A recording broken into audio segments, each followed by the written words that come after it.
सदियों पहले घने जंगलों के बीच बसा गांव भवनपुर देखने में किसी स्वर्ग जैसा लगता था। वहां हरियाली थी, खेत थे, तालाब थे और लोग सुख शांति से रहते थे। लेकिन गांव की एक चीज ऐसी थी जिसके बारे में कोई बात नहीं करता था। गांव के बीचों बीच बना काला कुआं। कुएं को सभी चांद कुआं कहते थे क्योंकि हर पूर्णिमा की रात वह अजीब सी रोशनी से चमक उठता। गांव के बुजुर्ग कहते थे कि कई 100 साल पहले एक औरत को जादूगरनी समझकर उस कुएं में जिंदा फेंक दिया गया था। उसकी चीखें आज भी कुएं की दीवारों में कैद है।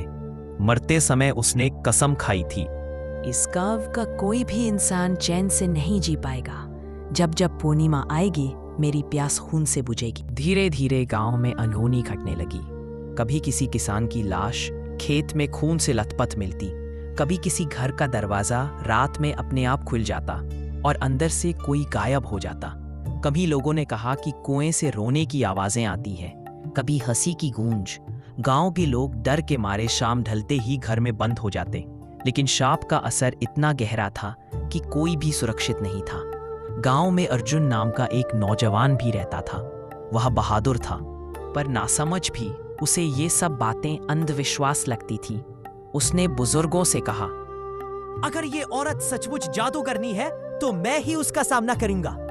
गांव वाले बहुत डर गए, लेकिन अर्जुन ने उनकी बात नहीं मानी। रात गहरी हो चुकी थी।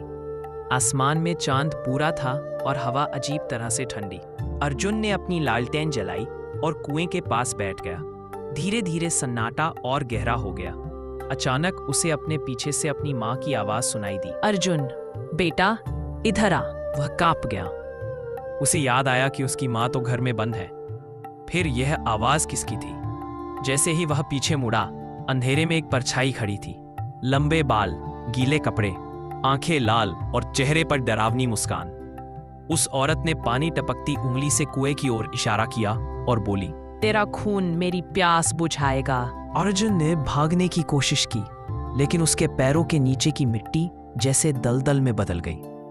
उसने चीखने की कोशिश की, पर आवाज नहीं निकली। औरत हंसते हुए धीरे धीरे उसकी ओर बढ़ने लगी। गांव के लोग घरों की खिड़कियों से झांक रहे थे। उन्होंने देखा कि कुएं से धुंधली सी धुंध उठी और अर्जुन उसमें गिर गया। उसकी चीख सबने सुनी, लेकिन कोई मदद करने बाहर नहीं निकला। जब सुबह हुई तो कुएं के पास अर्जुन की लालटेन पड़ी थी। जमीन पर खून के छींटे और गहरे पंजों जैसे निशान थे। उसके पांवों के निशान कुएं की तरफ जाते थे और वहीं गायब हो जाते थे। उस घटना के बाद गांव के लोग एक एक कर गायब होने लगे। कुछ महीनों में पूरा गांव वीरान हो गया। अब भवनपुर को मौत का गांव कहा जाता है। यात्री जो गलती से वहां रात गुजारते हैं, कहते हैं कि उन्हें कुएं से कोई उनकी मां, पिता या बच्चे की आवाज में बुलाता है, और अगर कोई उस आवाज का पीछा करता है तो सुबह उसका सामान तो मिलता है, पर वो कभी नहीं। कहते हैं उस औरत की आत्मा अब भी उसी कुएं से बंदी है और हर पूर्णिमा की रात वह किसी नए शिकार की तलाश में बाहर आती है।